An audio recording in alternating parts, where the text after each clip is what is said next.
Hermanos, abramos nuestras Biblias en Nehemías.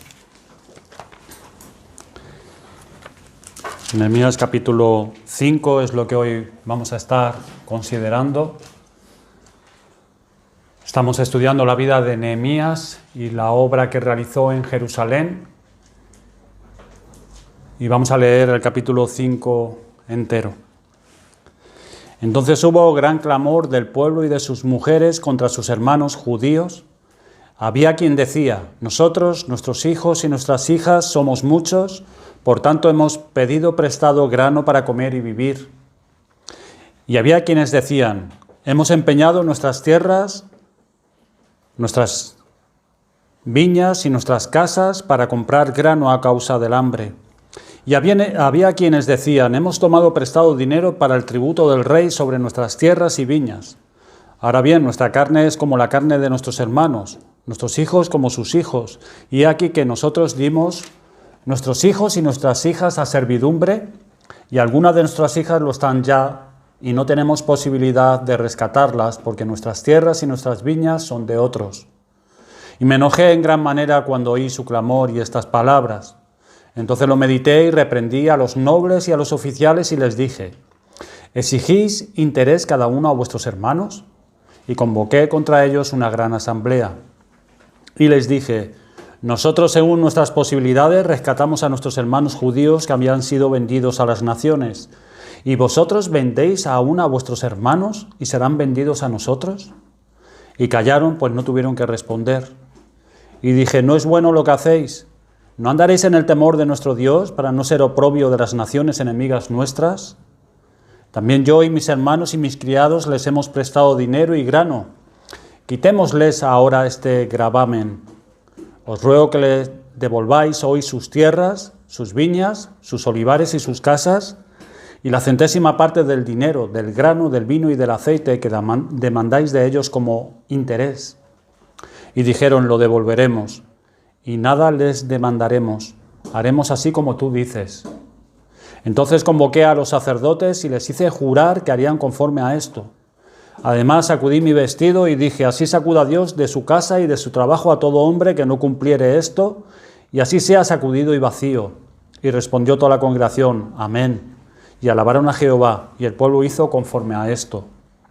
También desde el día que me mandó el rey que fuese gobernador de ellos en la tierra de Judá, desde el año 20 del rey Artajerjes hasta el año 32, 12 años, ni yo ni mis hermanos comimos el pan del gobernador. Pero los primeros gobernadores que fueron antes de mí abrumaron al pueblo y tomaron de ellos por el pan y por el vino más de 40 siclos de plata, y aún sus criados se enseñoreaban del pueblo, pero yo no hice así, a causa del temor de Dios. También en la obra de este muro restauré mi parte, y no compramos heredad, y todos mis criados juntos estaban allí en la obra. Además, 150 judíos y oficiales y los que venían de las naciones que habían alrededor de nosotros estaban a mi mesa. Y lo que se preparaba para cada día era un buey y 6 ovejas escogidas. También eran preparadas para mí aves y cada 10 días vino en toda abundancia. Y con todo esto nunca requerí el pan del gobernador, porque la servidumbre de este pueblo era grave. Acuérdate de mí para bien, Dios mío, y de todo lo que hice por este pueblo. Vamos a pedir la ayuda al Señor. Señor y Dios, buen pastor, Señor, ahora en esta hora pedimos tu ayuda, que tú abras nuestro entendimiento, que podamos estar atentos a esta enseñanza acerca de tu siervo Nehemías y podamos extraer, Señor, la verdad que tú quieres enseñarnos y sus principios para poder aplicar a nuestra vida espiritual, como individuos, en nuestros hogares y en la iglesia. Señor, prospéranos en esta mañana. Abre nuestros ojos y nuestros oídos. Que podamos, Señor, exponernos al mensaje y ver qué áreas hay en nosotros que necesitan ser transformadas por medio de tu gracia. Padre, fortalece a tu pueblo en esta mañana. Guíanos, Señor, como buen pastor que eres. Transfórmanos, Señor, a través de tu Espíritu y tu palabra. Y salva, Señor, entre nosotros a quien todavía no ha sido rescatado. Te lo pedimos en el nombre de Cristo. Amén. Amén.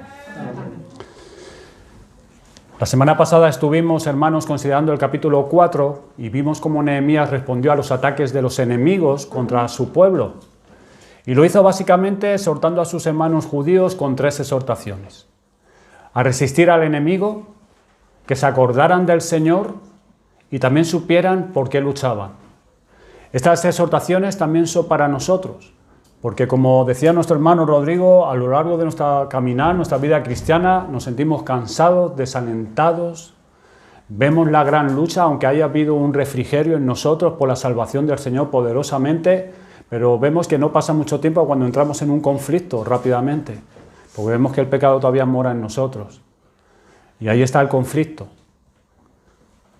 Nuestro deseo y nuestro anhelo, sabemos que esperamos una tierra celestial donde verdaderamente encontraremos un refrigerio totalmente en nuestro ser. Pero estas exhortaciones son también para nosotros, en nuestra vida cristiana, a resistir al enemigo, a acordarnos del Señor y saber claramente, porque es un buen antídoto para el desánimo, saber por qué estamos luchando. En el capítulo 4 se nos muestra a Satanás tratando de detener diligentemente la obra de Dios que aquellos hombres estaban comprometidos a hacer. Y Satanás lo intentó detener la obra, pero no lo logró. Por eso leemos casi al final del capítulo 4, en el versículo 21, que dice: nosotros pues trabajábamos en la obra y la mitad de ellos tenían lanzas desde la subida del alba hasta que salían las estrellas. Lo que nos quiere decir Nehemías, el trabajo continuó. La obra no se paró. Y continuó arduamente sin descansar, desde que salía el sol hasta que salían las estrellas, a pesar de toda esa oposición que recibieron del enemigo. Por más ataques que hubo, por más amenazas, por más burlas de los enemigos y por más desaliento del pueblo, que empezó a manifestarse alrededor de ellos por todo lo que les faltaba todavía en la reedificación, a pesar de todas estas cosas, como vemos, la obra de Dios allí continuó, no paró. Sin embargo, lo que vamos a ver ahora es lo astuto que es nuestro enemigo Satanás, en este capítulo 5. Porque Satanás es sumamente astuto y no va a parar. Él es diligente y perseverante. Cuando él ve que no puede detener o destruir la obra de Dios desde afuera, él cambia de táctica y trata de destruir la obra de Dios desde dentro. Y es lo que vamos a ver hoy en el capítulo 5. Y esta es una de las tácticas más sutiles que tiene, porque a veces estos ataques vienen de parte de las personas que menos nos esperamos. Puede suceder en el seno de la familia, como puede suceder en el seno de la iglesia. Cuando Sanbalat y compañía no pudieron lograr lo que el diablo se propuso hacer por medio de ellos, ahora vemos turbación interna en el pueblo. Ahora vemos quejas por problemas internos que estaban pasando. Ellos muy bien pudieron detener a esos enemigos en el sentido de que no se dejaron intimidar por ellos, pero tan pronto terminan ellos de confrontar a los enemigos que venían de afuera, inmediatamente en el capítulo 5 empieza hablándonos de los problemas que se habían estado desarrollando dentro. Y Nehemías, como líder en verdad que era, no se iba a quedar con los brazos cruzados. Dios puso a este hombre en esa hora para solucionar esa circunstancia específica del pueblo de Israel. Gracias a Dios por levantar a un hombre así, que vivía en su temor y por eso hace las cosas que le veremos hoy hacer. Pero la manera en que Nehemías trata aquella situación delicada y peligrosa nos enseña a nosotros, a ti y a mí como creyentes, que debemos también tratar, cómo debemos también tratar nosotros con los problemas. Especialmente cuando vemos personas que no están actuando bíblicamente. Al tratar con este problema que se le presentó a Nehemías, hubo varias cosas que tuvo que confrontar y principalmente lo que veremos hoy es que él tuvo que reprender a aquellos que no andaban conforme a las Escrituras. Hoy veremos 5 breves puntos y 3 aplicaciones prácticas para nosotros, para nuestra enseñanza. Van a ser 5 puntos muy breves. Nuestro primer punto es la necesidad de reprender que vemos en este pasaje o la necesidad que vio Nehemías antes de actuar.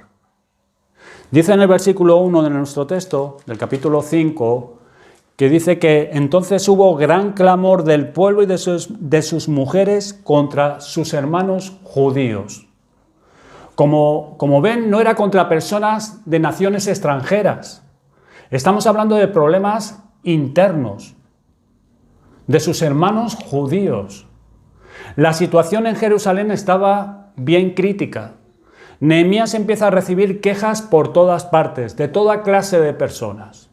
Las mujeres se estaban quejando porque ellas eran las que tenían que preparar la comida para aquellos hombres que estaban reedificando, que estaban trabajando arduamente, y a la vez tenían que alimentar a sus hijos, pero estaban pasando hambre porque no tenían grano. Una necesidad que la reedificación de aquellas murallas no iba a poder satisfacer, y Nehemías lo sabía. Y no podía quedarse con los brazos cruzados, pues había un problema por atender. Por otro lado, tenía a los pobres que tenían muchos hijos a los que alimentar y sin tierras para vender, porque ya no podían resolver su problema, pues ya no tenían esas tierras, ya las habían empeñado, no tenían tierras, ya se habían gastado el dinero también que habían sacado de vender o malvender esas tierras. Habían tenido que empeñarlas para poder comprar comida. Otros estaban endeudando para poder pagar los altos impuestos que tenían que pagar. Y otros habían tenido que vender a sus propios hijos como esclavos para poder subsistir. Y los que habían empeñado sus propiedades no tenían dinero para poderlas recuperar. Y lo que empeoraba toda aquella situación era que los que estaban causando todos estos problemas eran los propios hermanos judíos. Sus propios hermanos judíos eran los que les estaban explotando. Y además de todos los impuestos que les estaban cobrando, estaban no solo sus propiedades, sino también personas, como si fueran objetos. Todo eso era en contra de la ley de Dios. El profeta Moisés les había escrito claramente en Éxodo 22-25, de parte de Dios. Dice, cuando prestares dinero a uno de mi pueblo, dice el Señor, al pobre que está contigo, no te portarás como él, como logrero, ni le impondrás usura. Pero aquí vemos todo lo contrario. Vemos cómo se desobedeció esta prohibición y los ricos estaban haciéndose más ricos y los pobres de entre el pueblo se estaban haciendo más pobres. Y como resultado, en vez de amor y unidad entre ellos, lo que se había estado desarrollando era enemistad y división. Todo esto les hacía responsables de la situación crítica en que se encontraba el pueblo y por eso era necesario que fuesen confrontados. Lo que estaba sucediendo no podía pasarse por alto. Las cosas no andaban bien en Jerusalén. Nehemías sabía que si estos problemas continuaban, la obra de Dios a la larga se vería afectada. Ya no tanto por enemigos que venían de afuera, sino por estos problemas. Por dejarse así, iba a acabar con todos ellos. Por eso vemos ahora la necesidad de reprender. Nehemías tenía los ojos bien abiertos. Él era un hombre de discernimiento espiritual, como hemos visto a lo largo de los pasados capítulos. Nehemías era un hombre que prestaba atención a las señales que estaba viendo, a los problemas que se estaban desarrollando. Y él sabía que había que hacer algo, había que reprender a los responsables de esta situación. Él vio la necesidad de reprender. En segundo lugar, lo difícil de la reprensión. Como podemos imaginarnos, hermanos, Nehemías se encontraba en una situación bien difícil. De por sí él ya había estado tratando con las dificultades del proyecto de la reedificación, como ya hemos visto anteriormente. Y recientemente acababa de tratar con los temores carnales y desánimos del pueblo, como vimos en el capítulo anterior, en el capítulo 4.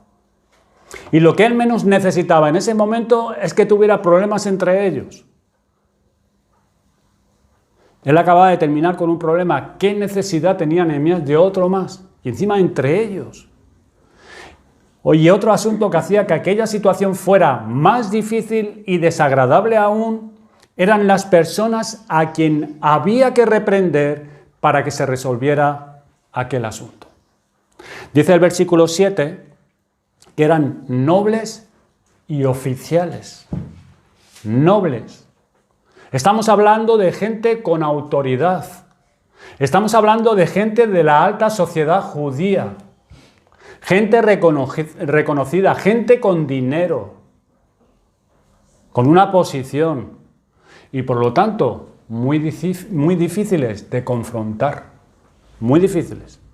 Nehemías sabía que como un recién llegado a ellos entre esos hombres, él iba a tener que ser muy sabio y muy prudente en la manera que reprendía a aquellos hombres. Porque de no ser cuidadoso, podría acarrearse problemas interminables que iban a afectar también la obra de reconstrucción. Y por ende todo el pueblo de Dios iba a quedar afectado. A nadie le gusta que le confronten, ¿verdad? A nadie no nos gusta que nos confronten. Puede ser vergonzoso, puede resultar bien incómodo que a uno lo señalen que anda mal, y el que reprende no sabe cómo va a reaccionar la persona a la que tienes que reprender. Y siempre va a haber temor en uno a la hora de tomar esta decisión, de reprender. Tan solo con pensar, voy a hablar con fulano, voy a reprender tal o cual persona porque ha estado pecando en esto y en esto otro. Uno no sabe si la persona le explotará en ira cuando uno le hable. Uno no sabe si esa persona va a distanciarse de uno o a enemistarse o a tomar represalias. O un sinnúmero de cosas que puede llegar esa persona a hacer que deshonren el nombre de Cristo. Siempre hay un riesgo, uno no sabe cómo va a reaccionar la otra persona.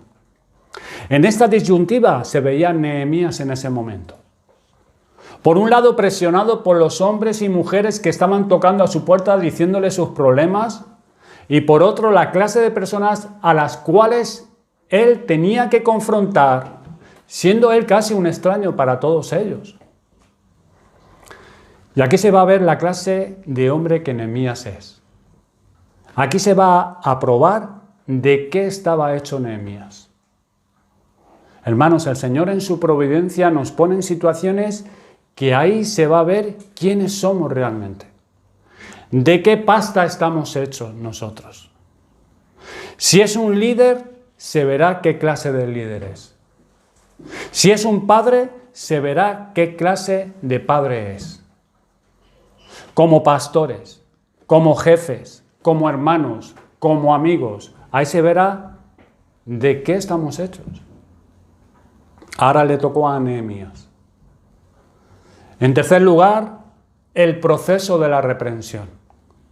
Hemos visto ya varias cualidades del carácter de Nehemías en los estudios que hemos estado considerando. Hemos visto a un hombre celoso por la gloria de Dios más que por su propio nombre. Hemos visto en Nehemías un hombre de oración, un hombre prudente, un hombre sabio, diligente, un hombre de fe.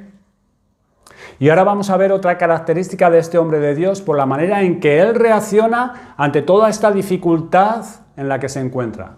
Y lo que vamos a ver ahora de Nehemías es que era un hombre valiente. Un hombre valiente. Si un hombre se intimida ante un igual, imagínense por un momento reprender a alguien de ahí arriba, en una posición superior a nosotros. Las jóvenes cristianas solteras, toda hermana joven cristiana soltera haría bien en fijar sus ojos en las virtudes de Nehemías para buscar a un hombre con estas características para formar una familia. Es por un hombre así por el que deberían de estar orando todas las hermanas que son solteras, no aquí en esta iglesia porque no tenemos hermanas solteras. No importa la colonia que use ese hombre o la ropa que tenga puesta, si va a la moda, si va a la última, no importa la marca de los zapatos que usa, no importa qué musculoso sea en su cuerpo ni qué coche tenga, ¿qué clase de carácter tiene ese hombre? ¿Qué clase de carácter? Eso es lo importante, que toda hermana soltera debería de considerar. ¿Cómo es ese hombre en su carácter? Y los jóvenes cristianos deberían de considerar y preguntarse, ¿es a esto que tú aspiras? Joven o no tan joven. Los candidatos al ministerio No importa la imagen que quieran transmitir, o si es un hombre de carisma, o su elocuencia. ¿Qué carácter tiene ese hombre? ¿Es un hombre de oración? ¿Es un hombre que crece en el temor de Dios? ¿Un hombre prudente, diligente, sabio, valiente? Eso es a lo que tenemos que aspirar. Todo líder, todo joven cristiano, todo padre de familia. Ser un hombre espiritual con los pies bien puestos en la tierra, como Nehemías. Porque a Nehemías no le vemos en las nubes, no era un loco, no era un hombre con los pies en la tierra. Nehemías era un hombre de verdad, un hombre piadoso, un hombre maduro, un verdadero líder. Así que, iglesia, no cojan a un hombre que no tenga estas cualidades para que sea su líder, su pastor. No lo cojan. Y vamos a ver ahora que era un hombre valiente. Nehemías se ve ante la necesidad de confrontar en una situación peligrosísima y a la vez sumamente difícil por varios factores. ¿Pero qué hace él? ¿Qué hace Nehemías? ¿Se acobarda? ¿Huye corriendo? ¿Hace como si no vio lo que estaba ocurriendo? No. Nehemías valientemente confronta el problema. Y señalaré algunas de las cosas que él hizo. Por un lado, vemos en Nehemías que él manifiesta una ira santa, una indignación bajo control. Versículo 6 dice: y me enojé en gran manera cuando oí su clamor y estas palabras. Fíjense, hermanos, que no dice: me enojé en gran manera cuando me tiraron una indirecta. Me enojé en gran manera cuando me sentí despreciado porque no contaron conmigo. O me enojé en gran manera porque esa persona es muy desagradecida conmigo con todo lo que yo he hecho por ella. Eso es ira carnal. Eso es ira carnal. Esa ira que se enciende en nuestros corazones cuando nos sentimos que nos han puesto a un lado. Esa es la ira que muchas veces nos lleva a hacer cosas que luego nos lamentamos. Esa ira, dice la palabra de Dios, que no glorifica a Dios. Este hombre se indignó y se airó grandemente por la injusticia del pecado que estos hombres estaban cometiendo. En ningún momento se nos dice que Nehemías haya perdido los estribos o que haya actuado movido por un arranque de ira. No lo hemos leído, el capítulo entero, no hemos visto nada de eso. Fíjense que Nehemías no se encendió en su ira frente a una ofensa personal. No le vemos actuando irracionalmente porque se dejó llevar por la ira y eso le cegó el juicio. No, hermanos. Él se enojó frente a esa situación y con aquellos hombres por su pecado. Y es bíblico que nos enojemos frente al pecado donde quiera que lo veamos y cualquiera que sea su manifestación. Empezando por aquí dentro, en uno. Empezando por uno. Pero cuando confrontamos el pecado debemos actuar con dominio propio. Porque algunas veces lo que puede empezar con una ira santa puede convertirse fácilmente en una ira pecaminosa. Y lo que se llega a convertir en una ira pecaminosa, a veces lo usamos como una justificación para actuar de una manera que no es bíblica. Y a eso, ¿sabe cómo le llamamos? Celo por el Señor. Celo por el Señor. Un hombre, una mujer que se enfrenta a una situación como esta con las características de Nehemías, se entregará a clamar primeramente al Señor para que le ayude antes de hablar, a orar. Antes de proceder, para actuar de una manera que honre a Cristo. Por otro lado, Nehemías hace lo que hace procurando en el contexto más apropiado. Él no suelta lo primero que le viene a la mente. Dice en la segunda parte del versículo 7, que dice que «y convoqué contra ellos una gran asamblea». Esto no es un asunto personal de él. Estas personas habían estado pecando públicamente. Y dice Nehemías, esto hay que tratarlo en un contexto formal, porque muchas personas están siendo afectadas por esta gente. Y tampoco Nehemías lanza ataques personales. A nosotros fácilmente se nos puede olvidar la razón por la que discutimos con alguien, pero muy difícil se nos olvidará, hermanos, si cuando hablamos con esa persona se nos dijeron palabras hirientes. Las palabras o comentarios hirientes tienen la facultad de clavarse en nuestros corazones por mucho tiempo. Y se requiere, hermanos, mucha oración para que eso se vaya de allí.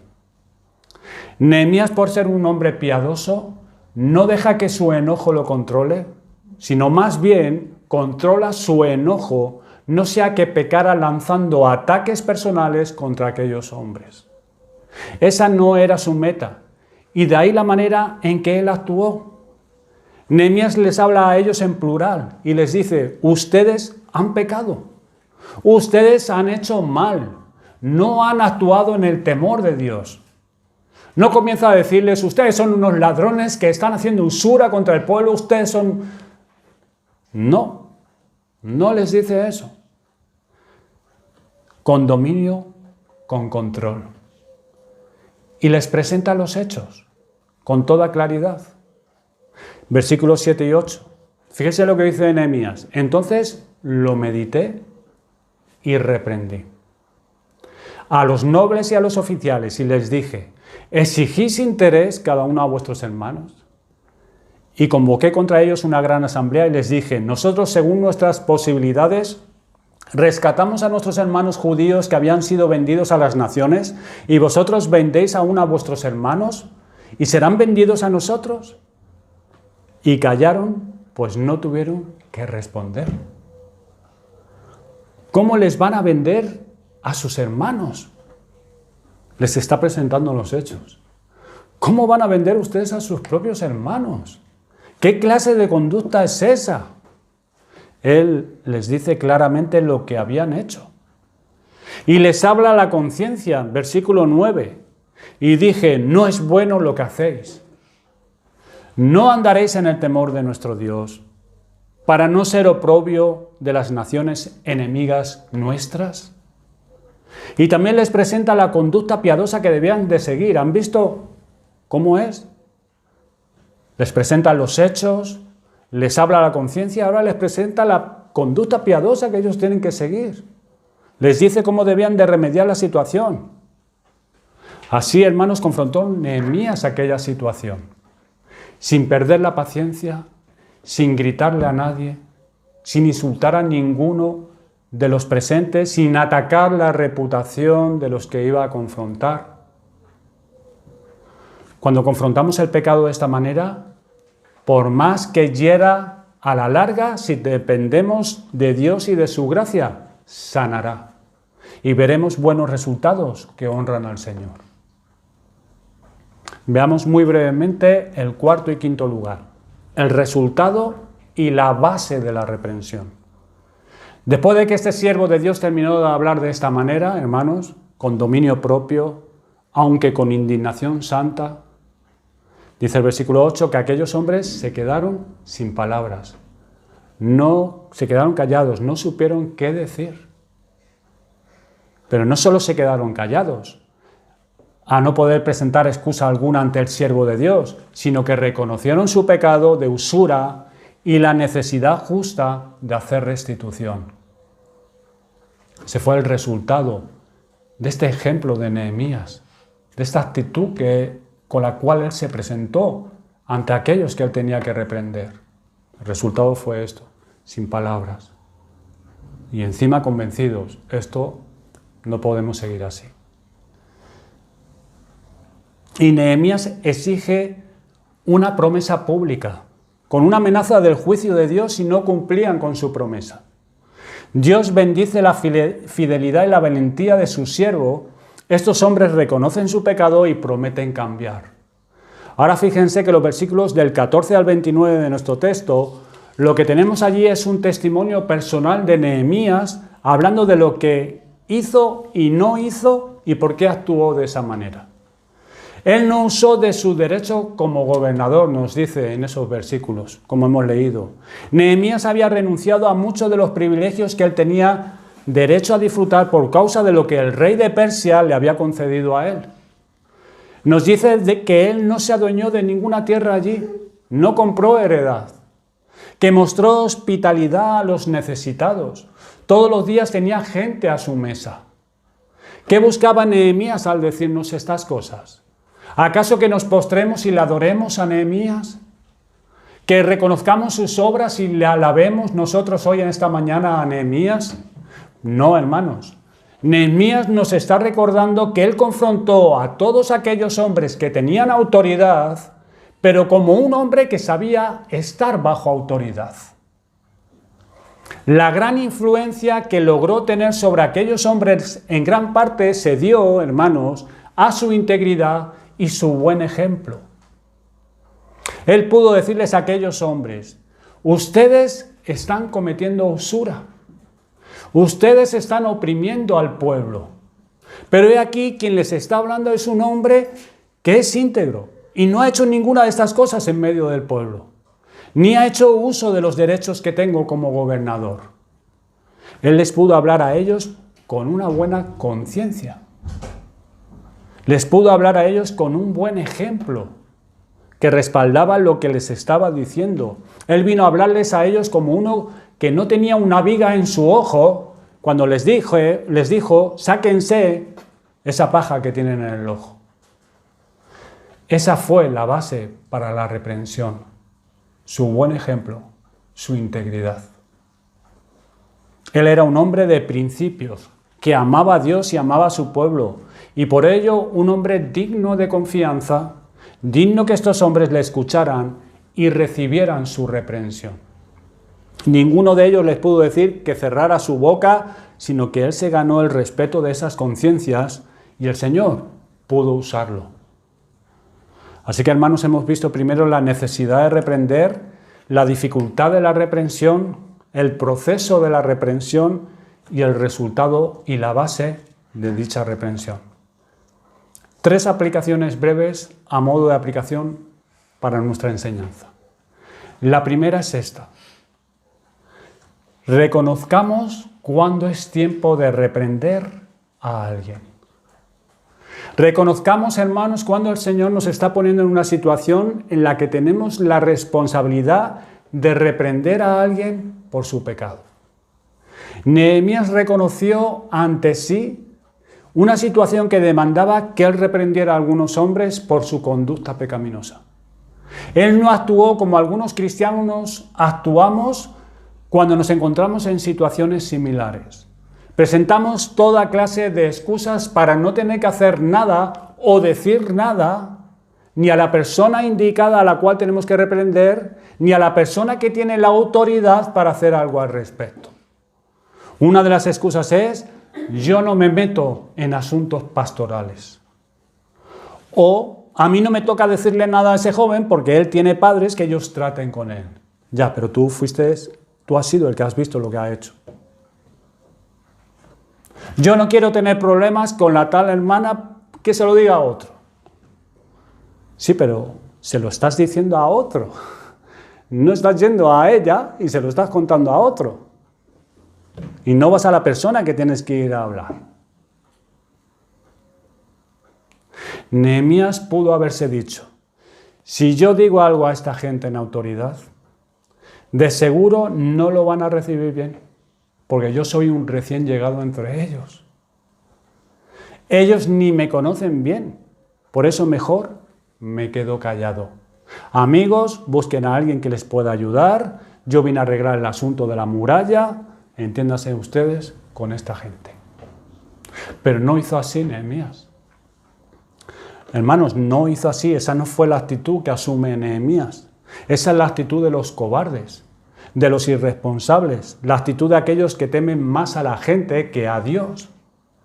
La misma actitud con que actuó Elí, a pesar de que él sabía que sus hijos hacían mal entre el pueblo. Dice en 1 Samuel 13:13 que sus hijos trajeron sobre sí una maldición y él no los reprendió. No los reprendió. Elí vio que era tiempo de reprender a sus hijos, pero él prefirió no tener problemas con ellos y dejó que trajeran sobre ellos la maldición de Dios. Hermanos, mi exhortación para ustedes y para mí es: no escondamos la cabeza como el avestruz cuando sabemos muy bien que el Señor en su providencia nos ha permitido ver a un hermano, a una hermana, a un amigo o a un familiar pecando contra Dios? Y especialmente cuando hemos visto un patrón de conducta que nos indica que el individuo sigue en el asunto, que sigue igual.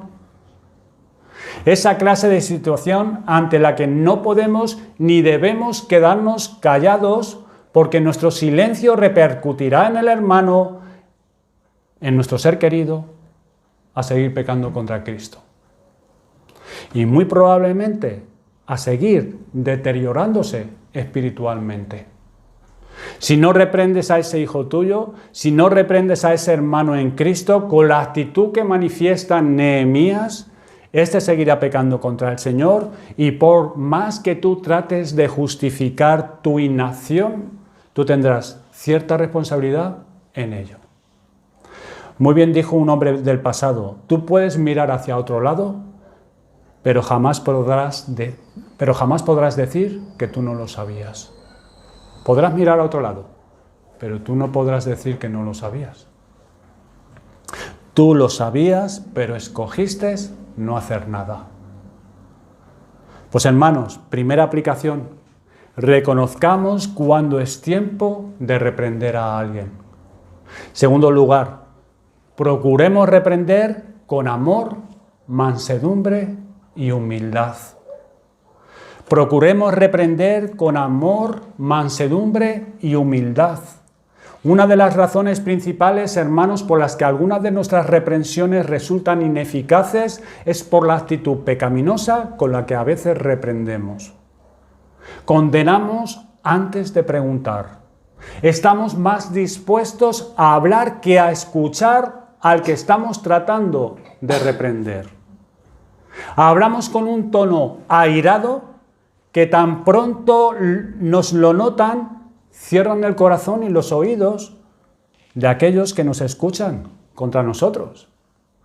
Subimos la voz y en vez de ministrar al corazón, lo que terminamos haciendo es quebrantando y aplastando el corazón.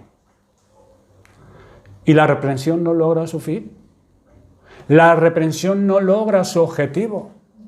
Pero en este pasaje tenemos el ejemplo de lo que es reprender con amor, con mansedumbre y dominio propio. Sí, Nehemías se enojó y mucho. Se enojó en gran manera. Pero cuando se dirigió a los nobles y oficiales no percibimos falta de respeto, arrogancia o desprecio de él hacia ellos. Conociendo lo que conocemos de Nehemías como hombre piadoso y todas las características que hemos estado viendo de su carácter, podemos estar seguros que este hombre fue a clamar al Señor antes de hablar con esta gente. Fue a orar al Señor. ¿Cómo entonces debemos reprendernos los unos a los otros? Siguiendo el ejemplo de este siervo de Dios. Siguiendo el ejemplo de Nehemías. Pero más claramente como se nos dice en Gálatas 6.1. Vayamos allí un momento, hermanos. Más como se nos presenta allí, Gálatas 6.1. Dice la palabra de Dios: hermanos, si alguno es sorprendido en alguna falta, vosotros que sois espirituales, restauradle con espíritu de mansedumbre, mirándote a ti mismo, no sea que tú también seas tentado. El Señor, hermanos, espera de nosotros que estemos en un estado de madurez, de espiritualidad tal que podamos reprender a nuestro hermano. Por eso dice: hermanos, si alguno es sorprendido en alguna falta, vosotros que sois espirituales. Pero miren con qué meta dice: restaurarle. La reprensión siempre es para restaurar. La meta no es aplastar a la otra persona. No es hacerle sentir mal. La meta, hermanos, no es hacerle sentir que no está tan bien espiritualmente como él piensa que está. O que la gente piensa que está. Ese no es el objetivo. Es restaurar a la otra persona. Y dice aquí específicamente con qué espíritu, con qué actitud tenemos que ir. Con un espíritu de mansedumbre. ¿Y cómo se manifiesta eso? Vale, pues eso queda muy así, un espíritu de mansedumbre. ¿Y cómo se manifiesta eso? Esa actitud de espíritu de mansedumbre. Esa mansedumbre, ¿sabes cómo se va a reflejar, hermano, hermana? En el tono en que hablamos. Se va a reflejar en la manera en que reaccionamos ante la reacción de la persona reprendida. Porque quizás esa persona no lo reciba. Ahora, ¿cómo reaccionas tú cuando una persona no reacciona a tu reprensión? Pues ese espíritu de mansedumbre se va a manifestar así, en cómo tú reaccionas ante la reacción de esa persona que no recibe tu reprensión. Dice también que lo hagamos con humildad, porque dice que lo hagamos como considerándonos a nosotros mismos. Dice el apóstol Pablo, considerándote a ti mismo, con esa actitud de que nosotros también podemos caer, con esa conciencia que nosotros podemos caer en algo peor de lo que el hermano ha hecho, que podemos hacer peor aún. ¿Y esto sabe lo que demanda? Mucha oración para poder reprender así. Tenemos que orar, hermanos, al Señor que nos dé ese nivel de espiritualidad, ese espíritu de mansedumbre y humildad que necesitamos para reprender a un hermano con el fin de restaurarlo y no aplastarlo. Nuestras palabras, cuando brotan de un corazón lleno de amor y de humildad, en combinación con la oración y con la palabra de Dios, pueden hacer mucho bien al alma de ese hermano que no anda bien. Proverbios 10:11 dice, manantial de vida es la boca del justo. Manantial de vida. Y en Proverbios 12:18 dice que hay hombres cuyas palabras son como golpes de espada. A veces así son nuestras reprensiones ante nuestros familiares, nuestros hijos, o entre nosotros, entre hermanos, como golpes de espada. Mas la lengua de los sabios, dice el versículo, la segunda parte, es medicina. Medicina para el alma, para el bien de la otra persona. El que reprende, hermanos, con ira, por lo general, no busca restaurar al que ha pecado, sino satisfacer su carne humillando al ofensor. Si ves a alguien, ya sea padre, esposo, madre, hermano, que va de esta manera a reprender a alguien, páralo. Páralo y exhórtale a que primero vaya a orar, porque ese espíritu no restaura a nadie. No restaura a nadie. Ese espíritu tiene que calmarse primero, porque si intenta reprender a alguien así, la cosa no va a terminar bien. Cristo no va a ser glorificado, los frutos del espíritu no se van a exhibir. La ira del hombre, dice la palabra de Dios, no obra la justicia de Dios. La ira del hombre. Cuando tú te veas pensando de esta manera, cuando tú te veas ardiendo en ira por dentro, cuando tú sepas que lo que tienes por delante no es déjame ir a aprovechar esta oportunidad que el Señor en su providencia me ha dado para ministrarle el Evangelio a esa alma necesitada para que vaya a Cristo, si esa no es la meta, deja el asunto hasta que tú estés preparado para reprender. Cuando tú te veas con un espíritu airado, furioso, por dentro tú no estás listo para estar hablando con nadie. Con nadie. Es tiempo para ponerte de rodillas a orar y a clamar al Señor para que calme tu corazón y pedir perdón por tu ira carnal y por tu actitud pecaminosa. Generalmente, hermanos, cuando es de esa manera, cuando vamos a tratar el asunto, lo que estamos buscando, ¿sabes lo que es? Vindicación personal. Cuando vamos con esta actitud. Vindicación personal. Queda por encima de la otra persona. La persona a la que reprendemos, hermanos, tiene que percibir nuestro amor en nuestro tono de voz, nuestra disposición a escuchar lo que nos está explicando o hablando. Nuestro esfuerzo en comprender lo que nos dice y nuestra actitud humilde que nos hace ser conscientes de que nosotros podemos caer en lo mismo o algo peor. Y eso es bueno que lo oigan de nosotros también. Y hemos pecado en esto muchas veces, ¿verdad? Hemos pecado muchas veces. Sobre todo los padres al tratar con sus hijos, y espero que tú hayas pedido perdón a tus hijos. Y ese amor que se ve también a pesar de que no reciban de nosotros la reprensión con buena actitud, ya sea tu hijo, tu hija, tu hermano en Cristo, aunque no reciban con buena actitud la reprensión, aunque reaccionen con enfado, que ellos vean que les sigues amando en Cristo y que buscas su bien. Que ellos sepan y no puedan oír de nadie que nosotros vamos por ahí dañando su reputación porque no estamos satisfechos con su reacción cuando fuimos a reprenderlos. Y vamos a otras personas a contarle cosas, que ellos nunca oigan esto. Al contrario, que ellos vean un espíritu que refleje el carácter de Cristo, que vean el amor de Cristo. Porque dice la Escritura que fieles son las heridas del que ama. Fieles, no de un enemigo, sino de un amigo. Fieles son las heridas de un amigo. Ese amigo que te ama, ese amigo que busca y quiere el bienestar de tu alma, ese amigo que quiere el bien de la iglesia de Cristo. Y ese amigo entonces te va a hacer lo que tiene que hacer, se está andando mal.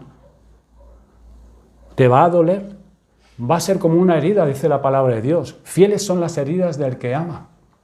Pero es una herida fiel, dice la palabra de Dios.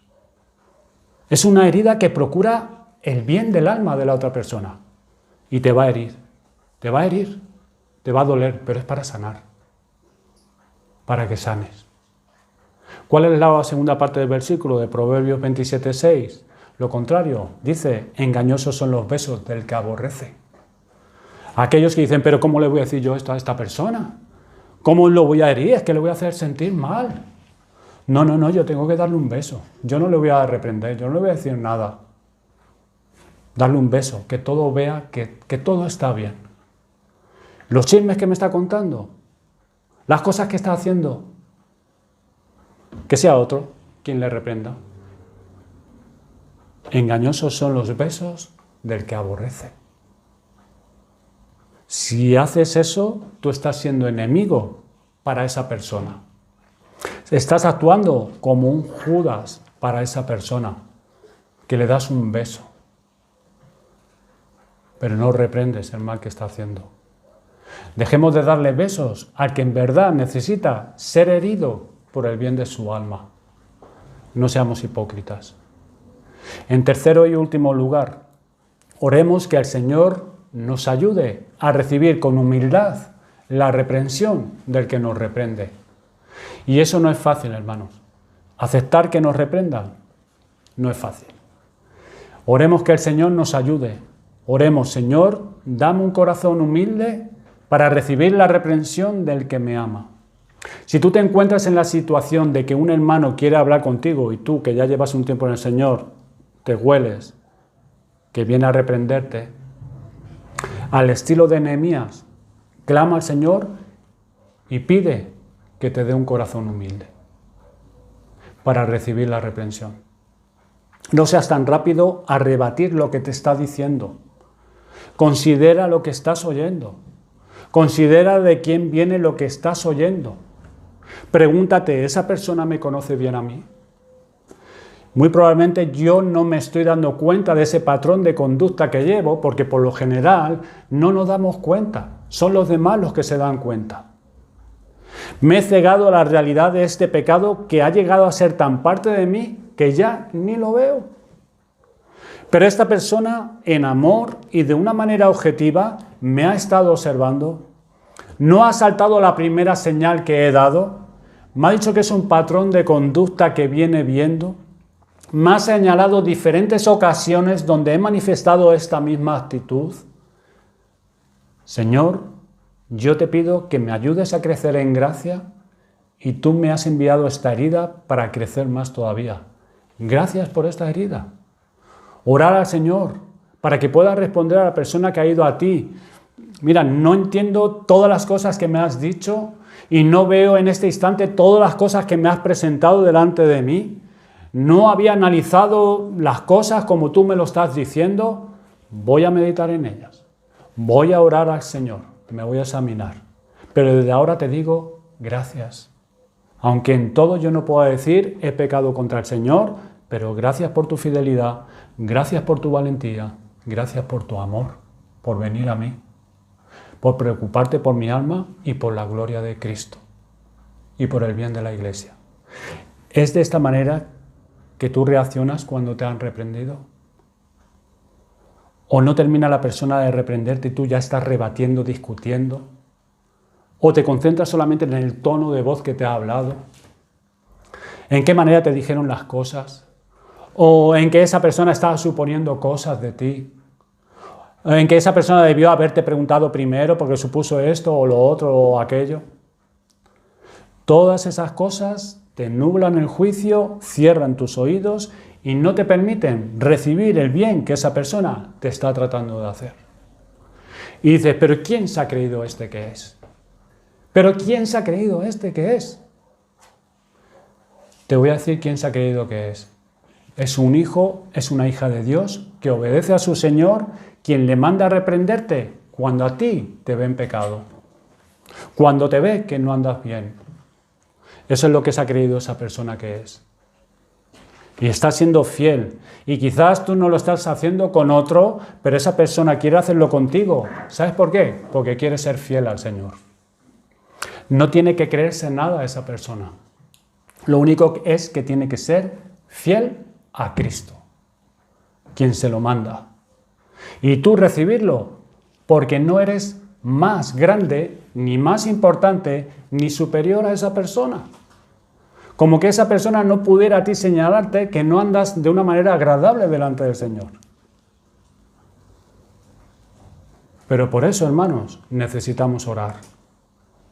Tanto como para ir a reprender al hermano con estas características, como para recibir la reprensión de aquel que viene a reprendernos. Oremos al Señor para que podamos recibir con humildad a aquel que nos reprende.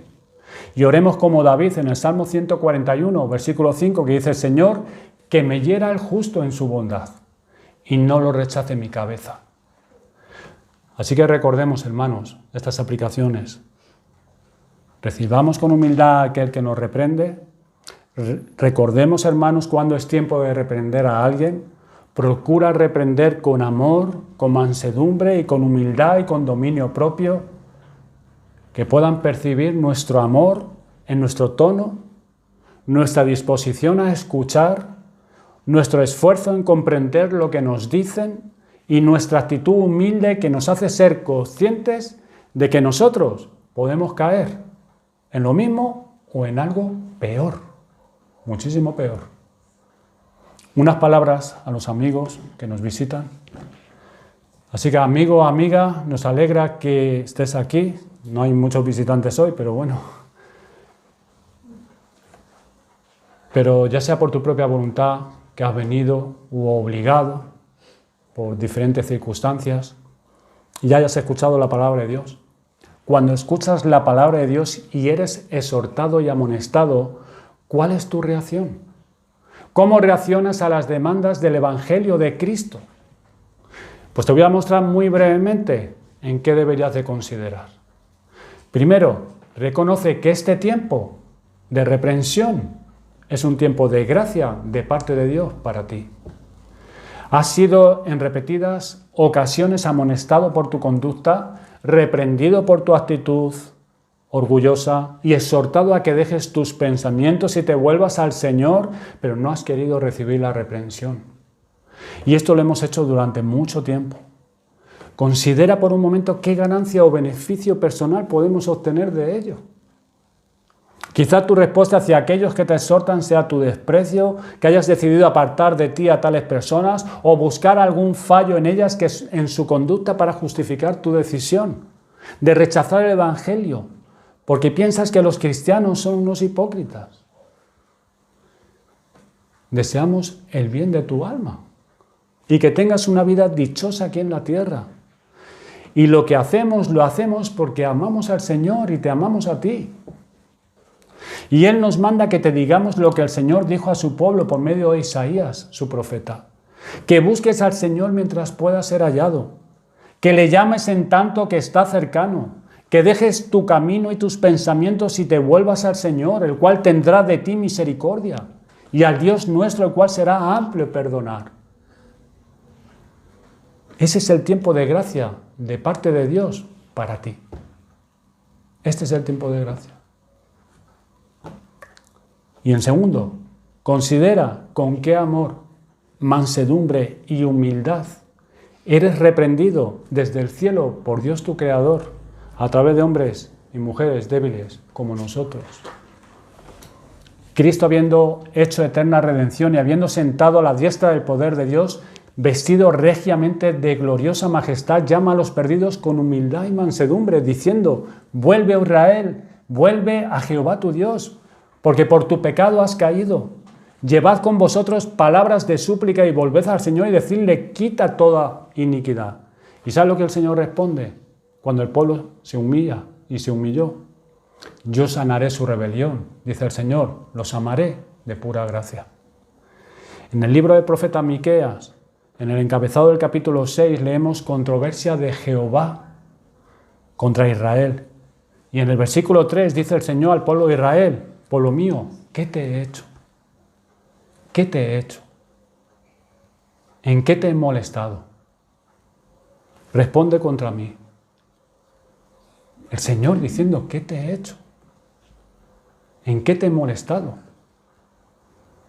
Si un hombre igual a ti o a mí, que ha procurado tu bien y no te ha hecho mal alguno, pero sabe que le has despreciado y no quieres ser su amigo por lo que sea, y él viniera y te dijera: ¿qué te he hecho? ¿En qué te he molestado? Dime, ¿qué te he hecho? ¿Qué mal te he hecho para que me trates así?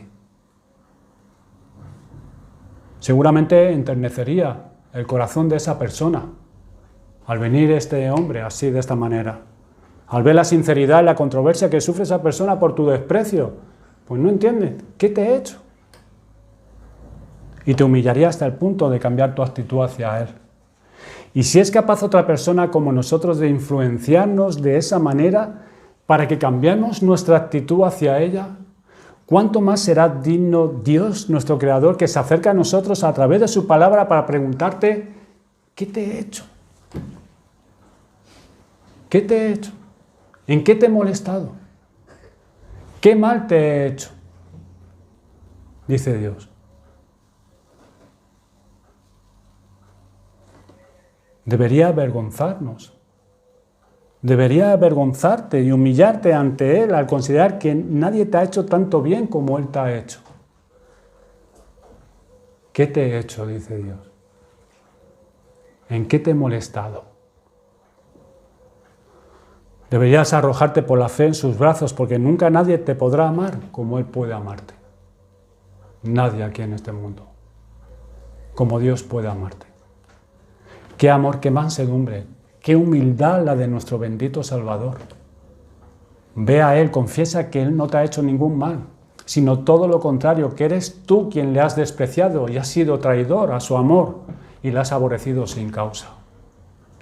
Ve a Él y dile que reciba a un pecador más. Abandona tus caminos, tus pensamientos y pídele que Él sea a partir de ahora quien te marque el camino a seguir y sea tu guía. Pídeselo. Vamos a orar.